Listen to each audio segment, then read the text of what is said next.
Welcome back to another episode of Word Safari. This is the fifth and final episode in a series on sacred words, which are essentially words that are special or important or relevant to many of the world's religions. So let's dive in. We're going to first look at a number of terms that are used for different kinds of places of worship, houses of worship, whatever they are, okay? So we're going to start with, of course, one of the biggest and most famous ones around the world today due to its association with Christianity, the world's largest religion, and that, of course, is church. So where does this word church in English come from? It comes straight from the Old English word kyrche, so you can see how kyrche would evolve into church pretty easily.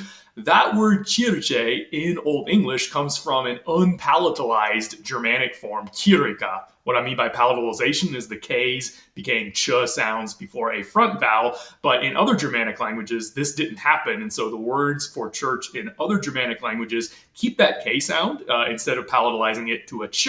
And so you get a word like kirk, including in, for instance, Scottish English, which is heavily influenced by Norse languages, given the Viking invasions of about 1300 years ago. So all of our words in English that have kirk in them, that kirk means church. So for instance, there's a famous place in England, Dunkirk, which means dune church. It's the church on the beach is actually literally what the name of that place means. The name Kirk, both as a first and a last name, also means church fundamentally. So all that goes back to this Germanic root, kyrka. However, that Germanic root is not native to Germanic. It was borrowed, like many terms in Christianity were, from the Greek language, because of course the New Testament was written in Greek, and most early Christians, at least after the first century and into the second century, they were Greek speakers, all right, before of course it spread much more widely than that. So in Greek there was, and still is, a word kyriakon, which means something to do with the Lord. It's an adjective, it's not a noun, it doesn't mean church, it just means the Lord's whatever, and you can put it with a noun to modify it. The noun in Greek that means Lord is kyrios, and so that's how you would say the Lord as in God, or a human Lord. You could use that word in Greek. However, this adjective kyriakon was used to mean the Lord's house if it was used with the Greek word for house. And so this Greek adjective seems to be what was borrowed into the Germanic languages as a noun, not an adjective. And that is where Germanic kyrika comes from. That's where all of our kirk words come from. And of course, that is where our modern English word church comes from. That was not the word for church in the Greek language. The actual word for church in the New Testament was ekklesia, which actually just means an assembly. The ek part means out, the clay part means call. So it's a group of people who are called out from the whole body of citizens to assemble and to meet and to talk about things. Interestingly, this was originally a political term and not a religious term. Of course, today in many cultures, we take for granted the idea that there is this separation of politics and religion, but most cultures, including ancient Roman and Greek cultures, certainly did not believe that. So it's probably not surprising that they used a political term to refer to the meeting of believers in Jesus, because they wouldn't have seen necessarily a separation between politics and religion there. Latin borrowed this Greek word, and so they just borrowed ecclesia as ecclesia, and then that is the word that passed into the Romance languages naturally. So in Spanish, it's still iglesia, in French, it's église, and so you get these words coming from this actual Greek word for church. That was not kyriakon, that was just an adjective that meant the Lord something, but this was their native word for church. Okay, what about another major world religion, the one that Christianity came out of? Judaism. Of course, you've probably heard of a synagogue, but where does the word synagogue come from? You might be surprised that this word is also Greek, even though Judaism is not a religion that was founded within Greek culture. It was a religion that was heavily influenced by the Greek world during the Hellenistic period after the conquests of Alexander and on into the Roman period. Many Jews, actually probably most Jews around the time of Jesus, were Greek speakers and not, say, Aramaic speakers, and certainly not Hebrew speakers by that point. So it's not surprising that they might have used a Greek word or a Greek term to refer to a Jewish meeting place. What does this Greek term mean? It comes from two Greek words, agoge, the ago root means to lead or to gather, and sun, which means together. We've seen this when we were talking about some of the prefixes that show up in English a lot from Greek and from Latin. So a synagogue is a place that everybody meets together. It's actually just a meeting place. That's all synagogue ultimately means. It's where you gather with the people who believe in the same thing that you do. Interestingly, of course, there were Jews who still spoke Hebrew and Aramaic, especially Aramaic. Hebrew was mostly a liturgical language by then, as it still is today within the Jewish community. That Hebrew word would have been Knesset, and that probably was translated into Greek as synagogue. And if that sounds familiar to you, Knesset, that's because it's been resurrected recently in the past 100 years as the House of Congress for the state of Israel. So, of course, that still gets used in a political sense today. And we've seen, once again, that there is not necessarily a separation between church and state in these ancient languages and these ancient cultures. Okay, going on to another major world religion that came out of Judaism, Islam. You probably know that in Islam, the name of houses of worship is a mosque, but where does that word come from? We probably get that word from French, mosquée, but this was not originally a French word. The French probably got it from their Romance-speaking neighbors to the south, the Spanish, and in Spanish is mezquita.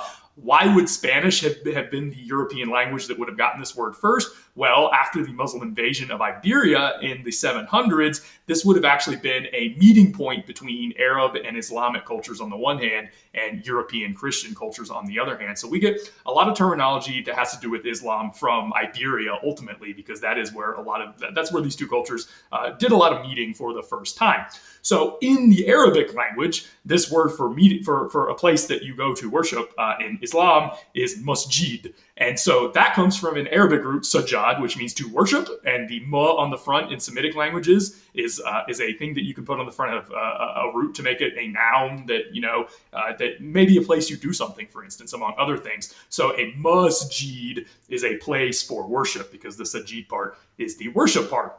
When Spanish speakers heard people speaking Arabic and saying, we're going to the masjid, they basically adapted it to the phonology of their own language, Spanish, as well as possible. And they said mezquita, and this is where we get our word English mosque from. So it's gone through several layers of borrowing to get to our English word.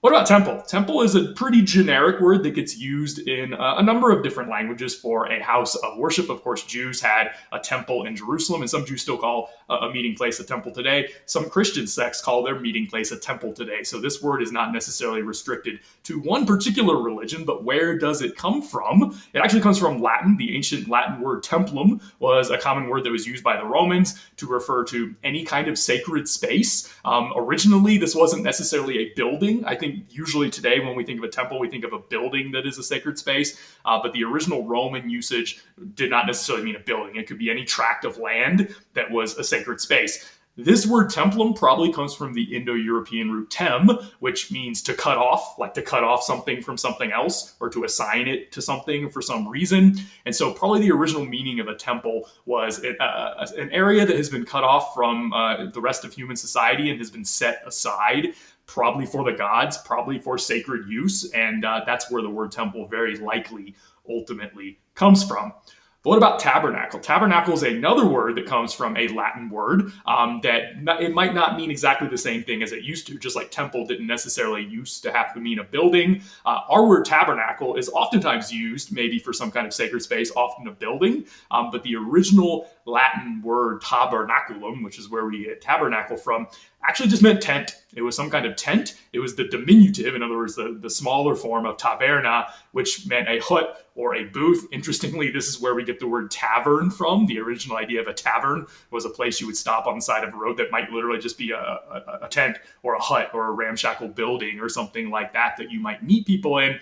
The reason that this particular word, which doesn't necessarily seem like a religious term when you dig back into the etymology, the reason that this became a religious term goes back to the Hebrew Bible or Old Testament, because if you read in, for instance, the books of Exodus and Leviticus, God directs Moses and Aaron to build a sacred tent in which the Ark of the Covenant is going to be kept. And so as they are wandering through the desert on their way to the Promised Land, they are keeping the Ark of the Covenant and the other sacred implements in this tent. And so every time they stop in the desert, they set up this tent and they put the Ark of the Covenant and everything else in it. And it's basically a meeting place with God. It's like a mobile sanctuary is essentially what the tabernacle is in the Bible. And so that's why this word that actually just means tent in Latin comes to be a religious term that oftentimes has a sacred character. Kind of something similar is going on with the word shrine. This was also not originally necessarily a sacred word, going back to Latin. Our word shrine does go back to the Old English shrine. The sk becomes a sh, and that's why it's spelled sc, but we pronounce it sh today. That's a normal Old English sound change. The original meaning of this might surprise you. It was actually just a chest or a box for holding relics. So there might be saints' relics or something else that was kept in a shrine in Old English times. Obviously, today this word has come to be much bigger. It's not just a sacred box, but it's a sacred place of any kind. So we talk about a shrine somewhere that you might go to that is not necessarily just a box for keeping things in. But this Old English word was a borrowing from the Latin word scrinium, and that Latin word scrinium did actually just mean a box for keeping papers. Sometimes this was used in Bible translations to refer to the Ark of the Covenant as a shrine to God. It's a box with sacred things in it, and so this might be one way that this word took a sacred turn, if you want to call it that, from being a regular word for a box with stuff in it to maybe a special box with special stuff in it, and then ultimately just any kind of special place at all.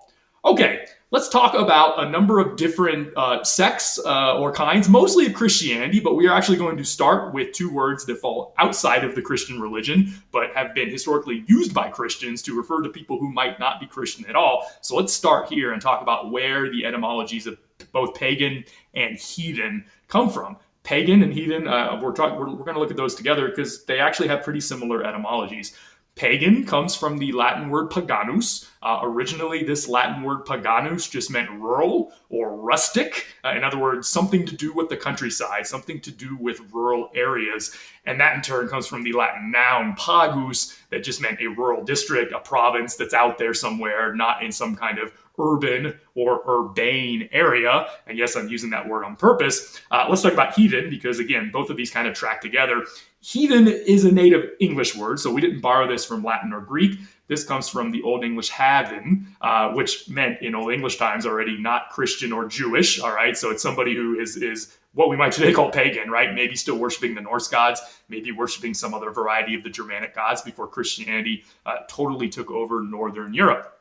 That adjective heathen probably came from hath, which was a noun that just meant unfarmed or desolate land. Okay, so again, it's something to do with being out there in the countryside, not where a lot of people live, maybe in a rural area.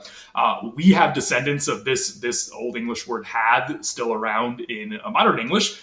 We don't necessarily use the word heath very much. I mean, at least in my dialect of English, I don't hear people talking about the heath very much. But heath is a word that you see certainly in some older literature that means the fields that are out there that are mostly untilled and unfarmed, and maybe here uncivilized is actually kind of the idea behind it. And yes, our word heather and our name Heather both come from this root as well, meaning like, kind of plants and flowers that are sort of just growing out there in a field where nobody is living.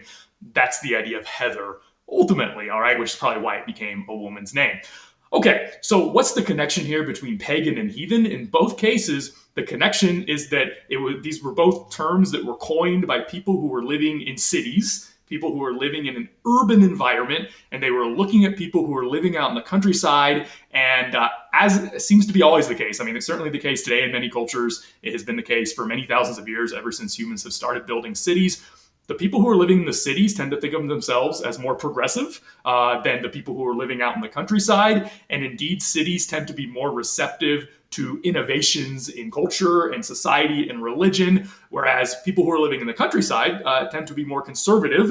In other words, they're literally just conserving the old ways of doing things. And so, not surprisingly, when Christianity was a new, and as it certainly thought, progressive movement in the world, it came into the cities first, and it was the cities that converted to Christianity much quicker than the people who were living out in the countryside. So during this time period, if you were living in an urban environment and you were in that place, you were probably a Christian. You probably thought that Christianity was the future. You probably thought that Christianity was progressive, and those people who are living out in the countryside are backwards. they're rustic. Of course, we have a lot of disparaging terms for the sort of people today in many languages, as you probably know.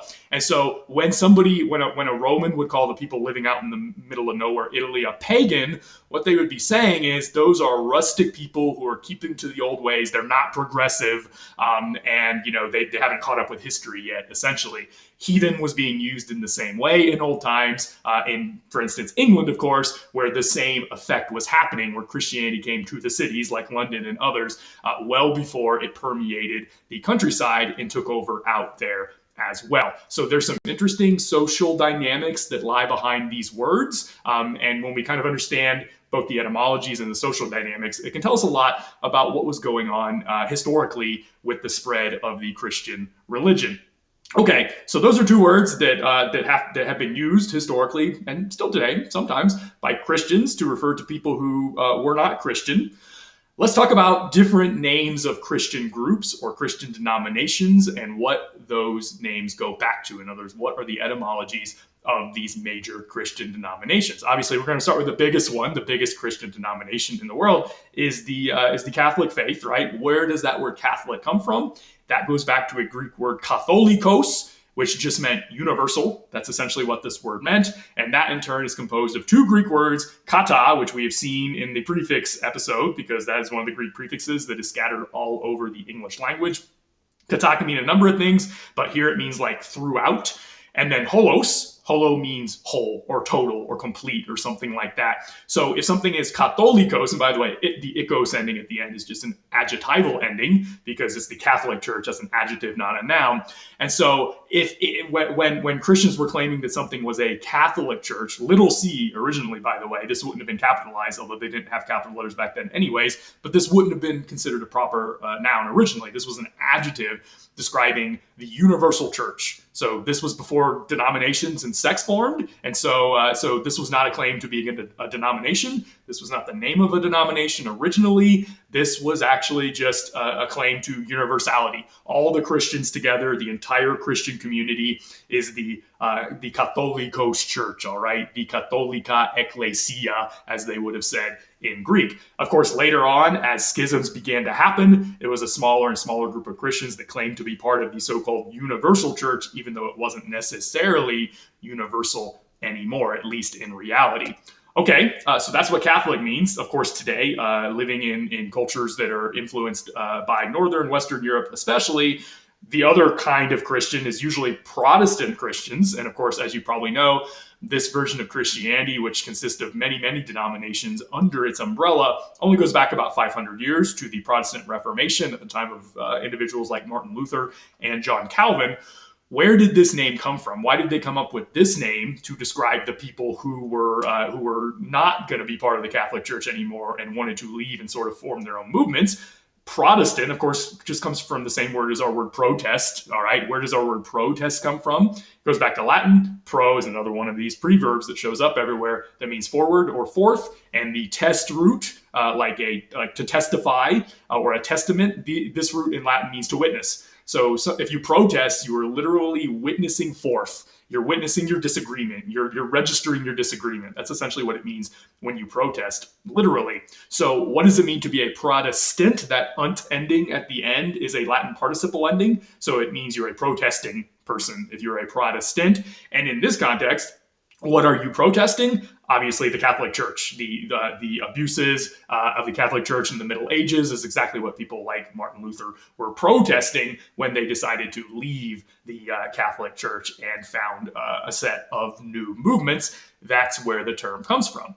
Of course, there's another major unit in world Christianity, and that is the Orthodox Church, which is mostly in Eastern Europe now. This split from the Catholic Church in Western Europe about 1,000 years ago, at least officially. And so where does this word Orthodox come from? This comes from two Greek words, orthos, which means right or straight, and doxa, which means worship. And it could also mean glory, reputation, way of thinking, things like that. And so you put orthodox together. What does it mean to be orthodox? It just actually means to be doing things what is considered by that group at least to be the right way, the normal way, the standard way. These are all translations of the word orthodox. And of course, there's different kinds of Orthodox movements, right? There's Orthodox Judaism. We're talking about Orthodox Christianity here, but that's what the word means, right? It's the standard church. At least that's what they are claiming for themselves. Okay, so that's the Orthodox Church. Let's talk about certain varieties of Protestantism. Now that we've looked at those three sort of overarching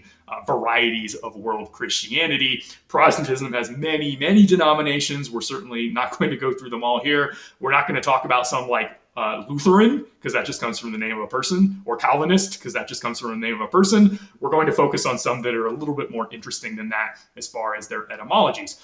What about the Episcopal Church? Now, the Episcopal Church is what Americans call the Anglican Church, and Anglican we're not going to talk about because that just means the English Church, so that's not a particularly interesting etymology. Episcopal, however, is a fairly interesting etymology, so let's talk about where the name of the Episcopal Church comes from. This comes from two Greek words, epi, yet another one of these preverbs that means over, and skopos, which means watcher. The scope root means to watch or to look or to examine. All of our words that have scope at the end, like microscope, all come from this Greek root as well. So if you are an episkopos, what are you? You're an overseer. You're a watcher over people. You're looking out for them. That's essentially the literal meaning of what it means to be an episkopos. Going all the way back to New Testament times, episcopoi were set up in local church communities as sort of leaders of the church, and these evolved into more formal positions as the hierarchies developed over the next few hundred years. And so that came to be a formal title. Probably originally it was just an informal title of someone who watches over the church or something like that. But these came to be formal titles, certainly by the time of Constantine, when Christianity became an official movement within the Roman Empire. And then different languages altered or eroded this word episkopos in different ways. So in English, we just took over the word episkopos, but we changed it to the point that you might not recognize it anymore, but I'm going to show you how it changed. First of all, drop the e from the beginning, so it just would have become piskop, and you could drop the Greek ending os there at the end. So piskop is probably how this would have originally been eroded in English. And then I told you there is that sound change in Old English where sk became sh, so piskop became bishop. And of course, we just say bishop today. And so yes, our modern English word bishop comes from the ancient Greek word episkopos. Other European languages also eroded this in different ways. One notable one is Spanish. I actually kept the vowel on the first syllable instead of chopping it off, changed it to an O though, and sort of chopped out a syllable in the middle. So episcopos became obispo. And probably the most famous instance of this, if you're an English speaker who doesn't know Spanish, if you've heard of the city and county in California, San Luis Obispo, that means St. Louis the Bishop in Spanish. And so you can see bishop, obispo, both come from episkopos. So what does it mean to be the Episcopal Church? Like, what is that name claiming for the church? Why is it called that? Literally, it's just the church run by bishops, okay? That's at least the claim that is latent in the name there, all right? Kind of along similar lines, there you may have heard of the Presbyterian Church. So if the Episcopal Church originated in England, the Presbyterian Church originated in Scotland. Where does this name come from? This comes from another ancient Greek word, presbyteros, which means older, like someone who's older. You might just call them this Greek word, but also more like a substantized adjective or a noun. It can be an elder. So the elder of a community might be the presbyteros, all right? So what does this mean? The Presbyterian Church is literally just the church run by elders. So if the Episcopal Church is the church run by bishops, this is the church run by elders. A very vibrant Protestant church, especially in the United States, is the Baptist movement. Where does this word Baptist come from? This also goes back to a Greek word. In this case, the Greek word is baptizo, which originally meant to dip or to immerse in water or to dunk or something like that. Of course, in New Testament times, this comes to be a very specific form of dipping or dunking in water for religious or sacred reasons. And what makes the Baptist church different and special as opposed to other Christian communities who all believe in baptism in some way is that the Baptist church pretty much believes in adult baptism, not necessarily in infant baptism. And so that is where the name Baptist in Baptist church comes from. There was an older movement called the Anabaptists, and the Ana in Greek means up or again. So Anabaptist means to rebaptize. to baptize again. Even if you got infant baptized, you need to be baptized as an adult. And that's where that older term comes from. Let's talk about a movement that is vibrant within Protestant Christianity, although it's not the official name of any kind of denomination or anything. We hear it thrown around all the time, and that is evangelical. So where does the word evangelical come from? Not surprisingly, as with so many Christian words, this goes back to a Greek word, and the Greek word in question here is euangelion, which actually just means good news. That's the meaning in the New Testament of the euangelion. It's the good news of Jesus, right? Where does that term come from? We can break this down into a couple different parts here in Greek. Eu is a prefix that means good or well, and angelion means message. So the evangelion is the good message, the good news. That's essentially what it means. We've already seen in an earlier episode on this series, the word angel comes from the Greek word angelos, which remember just meant messenger. And so this, of course, is connected to the angelical in evangelical, because they both go back to this Greek root that means the message or the messenger, something like that. All right. Okay. Interestingly, when this Greek term came into Old English, they decided not to just take it over like they did some terms, but they actually translated the two parts of it into English. And so the eu got translated as God, and the angel part got translated as spell. God is good. It's still our English word good today. Spell in Old English meant news, message, spoken message, something like that. Interestingly, in modern English, we still have this word spell, but it has evolved. And yes, it's the word spell that we associate with like magic and witches and things like that. It's a spoken message, but it has semantically taken a left turn that I'm sure people in Old English were not expecting. It doesn't just mean anything that's spoken anymore. It's one particular kind of speech that has some kind of magic character to it. But it's been fossilized in the word gospel, because our modern word gospel in English is just the God spell. It's the good message. It's the good news. It's the good thing with some kind of spoken content. So, etymologically at least, what does it mean to be part of an evangelical church? Evangelical churches in general, in an overarching sense, believe in spreading the gospel. They believe in spreading the evangelion, the good news, and that's why they characterize themselves in one way or another as evangelical. Okay, so that's kind of an overview of several major denominations or sects within modern day Christianity. We're going to end, just like the Christian Bible does, with the apocalypse, with Revelation, two words that actually ultimately mean the same thing. So where does this word apocalypse come from? Yes, it comes from Greek. It comes from the Greek word apokalypsis, which is actually the very first word in Greek of the book of Revelation. And so the book of Revelation in its original Greek is called the Apocalypse. However, that word apocalypse doesn't necessarily mean what you think it does. It's a somewhat different meaning. It means a revelation or an uncovering, because apo is a Greek word that means from or off of or away from. And that kalypsis root means a covering of some kind. So to apokalypto in Greek is to take the cover off of, or to reveal, which is why in Latin, when that book got translated into Latin, they translated that Greek word apokalypsis as revelation, because that's basically the Latin word that means the same thing. It comes from this Latin word revelatio, which re means back or also kind of away from. A velatio means a covering. We get the word veil. If something is veiled, it's covered, right? And so that's ultimately what that word means in Latin, and it's just literally translating that Greek term. So this was a whole genre of literature in Judaism and early Christianity. We call it the genre of apocalypse today. The book of Revelation just happens to be the most famous unit that is within this genre, but there are many others as well. Why is it called the book of Revelation? Why is it called an apocalypse? Well, it's obviously something to do with uncovering or revealing details. And so the idea of an apocalypse or revelation is it's the uncovering or revealing of hidden details. And usually, not always, but usually those previously hidden details have something to do with the future, something to do with the end of history, something to do with some kind of big cataclysm that is supposed to happen when God steps into history, and there's going to be a lot of violence and destruction as the world is set right, and he takes vengeance on all of the bad guys for all of their evil and oppression and everything else. And so today, when we use the word apocalypse, we use it to refer to that particular end times event, or maybe just the world totally falling apart, right? We can use the word apocalypse like that today, but the original meaning in Greek was the actual act of revelation of uncovering, of telling about what's going to happen in the future and how everything is going to basically fall apart.